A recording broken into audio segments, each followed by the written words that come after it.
Jadi semuanya itu memang ada unsur agama. Siapa bilang tidak ada? Ada. Unsur tanah juga ada.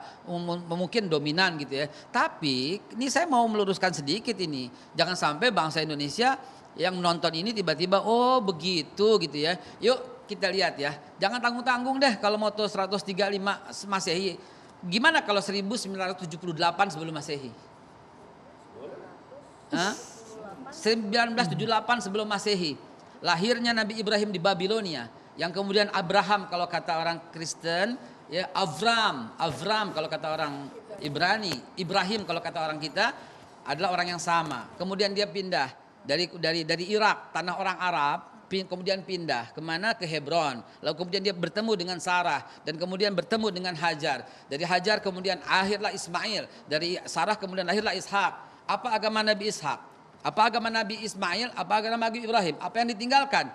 Kelihatan yang ditinggalkan oleh Ibrahim adalah Masjidil Aqsa untuk Nabi Ishak dan Masjidil Haram untuk Nabi Ismail. Sampai di sini sudah jelas. Kemana Kristen? Belum ada Mbak. 325 Masehi ntar Pak. Dengan Konstantinus nanti di Konsili Nisea. Yahudi udah ada? Belum ada Mbak. 930 when King Solomon died, divided kingdom of Israel. Baru pecah dua kerajaan Israel ketika Nabi Sulaiman wafat. Kalau mau cerita jangan tanggung-tanggung. Sejak awal manusia aja saya bisa ceritain sekarang. Ya jangan tanggung-tanggung. Durasi kita nggak cukup Babe kalau Kemudian sangat komprehensif ya kemudian setelah Nabi Allah Ishak memiliki anaknya dikasih nama Israel alias Yakub. Israel, Isra, berjalanan, Il, Tuhan. Ishakil namanya Ishakil. Ishak menggembirakan, Il Tuhan. Tuhan menggembirakan aku. Ismail namanya Tuhan mendengarkan aku. Isma mendengar, Il Tuhan. Oke itu bahasa Ibrani semua. Tapi tolong perhatikan. Apa agama Nabi Yakub? Yakub punya 12 anak. Rubain, Simon, Levi, Yahuda, Isakar, Zebulun, Gad, Akhir, dan Naftali, Yusuf, dan Benyamin. Anak keempat ini yang menjadi masalah nanti di kemudian hari. Mereka masih beragama Islam. Belum ada agama Yahudi. Dan mereka semua Bani Israel. Bani Israel adalah Muslim. Kemudian Nabi Yusuf kemudian pindah ke Mesir. Dan kemudian dilanjutkan oleh Nabi Musa. Mungkin disebut oleh Moses. Dilanjutkan Nabi Joshua atau Nabi Yusha bin Nun. Kemudian Yusha bin Nun berhasil masuk kembali. Itu Israel masih benar. Israel masih bangsa yang terpuji. Wa ini fadlatukum alal alamin. Israel itu ditinggikan oleh Tuhan, oleh Allah. Itu masih benar. Tapi ketika when King Solomon died, dari Yusha bin Nun kemudian Nabi Yakub. Kekeliruannya berada di mana? Kekeliruan, ini bukan kekeliruan. Penyelewengan dia dari mana? Dari awal muasal ketika dia membangkang dengan Nabi Musa memaafkannya. Kemudian sampai Nabi Yusha bin Nun berhasil membawa kembali ke tanah Palestina, karena yang disucikan, tanah yang dijanjikan. Kemudian ketika Nabi Sulaiman wafat, baru divided kingdom of Israel. Baru pecah dua, satu Yudea, kemudian satu Israel masih Islam. Kenapa masih Islam? Karena sampai Nabi Isa alaihissalam masih memegang agama Islam. Sedangkan Yudea membunuh para nabi. Yahudi membunuh para nabi. Nabi Sam'un, Nabi Samuel, Nabi Zakaria, Nabi Yahya, semua dibunuh.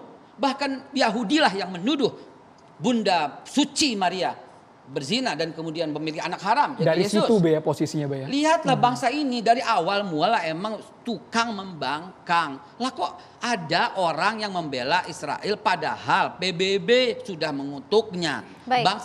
Bangsa kita deh. Presiden Jokowi, Bu Retno dengan diwakili oleh Pak Muldoko, oleh Pak Fajrul Rahman, udah jelas loh Pak. Memang kita tidak bisa melihat Israel itu sejak tahun 48 ke sini. Kita melihat bagaimana karakter dia yang terbentuk akibat adanya penyiksaan. Ada dua masalah. Ketika saya tanya, ada dua yang membentuk dia. Yaitu bagaimana mereka dihajar Romawi, kemudian bagaimana dia dihajar lagi oleh Jerman. Dua ini membentuk dia menjadi dinosaurus saat ini. Bagaimana dia dengan kekejaman zaman itu. Kita melihat sekarang kejam, biadab. Tapi zaman itu kan tidak. Dan memang karakter ya. Zaman dia karakter dia begitu. Sehingga sekarang ketika dia diganggu, ya kekejamannya yang pernah dia rasakan, itu dia ulangi lagi. Maksudnya diganggu karena posisinya kalau yang sekarang Pak Sulaiman. Ya, kan ya, yang menyerang terlebih dahulu adalah betul. Israel. Yang menyerang terlebih dahulu Israel ke Gaza. Apapun kalau dia diganggu dengan karakternya yang sudah terbentuk, dia akan hajar. Kita bilang biadab, kita bilang ya silakan aja kamu bilang begitu. Saya adalah saya, itulah dia. Nah tahun 47, ketika tahun 47 pemisahan, dia diserang kan, langsung diserang 5 negara tadi. Apa yang terjadi? Ketika diserang, ya dia balik, dia menang. Menang apa? Sambil duduki. Kita bilang okupasi. Dia bilang tidak. Zaman dulu saya, the winner take it all. Jadi karakter apa yang terjadi di zaman dulu masih dipakai sampai hari ini oleh orang Israel. Babe Haikal. Baik. Gini Ya, deh, itu. Bapak lihat, Bapak mungkin punya teman di Amerika, ambil telepon bagaimana demo di Amerika. Di Ya. seluruh bagian di Amerika sebentar. Bapak punya telepon, Bapak telepon yang di Eropa, Inggris, Prancis, Jerman, bagaimana demo mereka. Mereka ini udah menentang gitu loh. Jadi tidak ada Pak justifikasi karena dulu disakiti sekarang boleh. Ujung ini sebenarnya tadi kepotong Pak, kepotong. Ketika Nabi Isa kemudian diangkat, kemudian Nabi Muhammad kemudian melanjutkan risalah, dilanjutkan Abu Bakar Siddiq, Umar bin Khattab membuat satu perjanjian namanya Wa'd al-Umariyah. Apa itu? Orang Islam boleh tinggal di situ. Catat, orang Kristen boleh tinggal di situ dan Umar bin Khattab tidak boleh mengganggu gereja atau sinagoga atau mengganggu salib. Damai Pak, sampai kapan? Mulai 646, damai sampai 1095 datangnya Crusader. Sampai kapan mereka melakukan pembunuhan? Sampai 1187 dengan datangnya Sultan Salahuddin Al-Ayyubi. Sampai kapan? Dari mulai 1187, nggak tanggung-tanggung nih Pak, 1187 sampai 1948 tidak ada konflik. Konflik mulai 1948.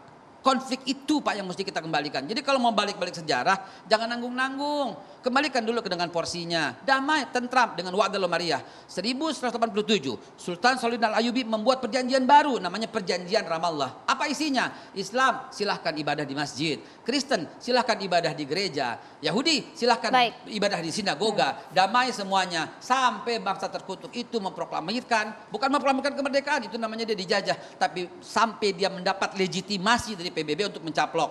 Oke, silahkan dengan argumentasi PBB. Tapi sekarang habis Pak, habis.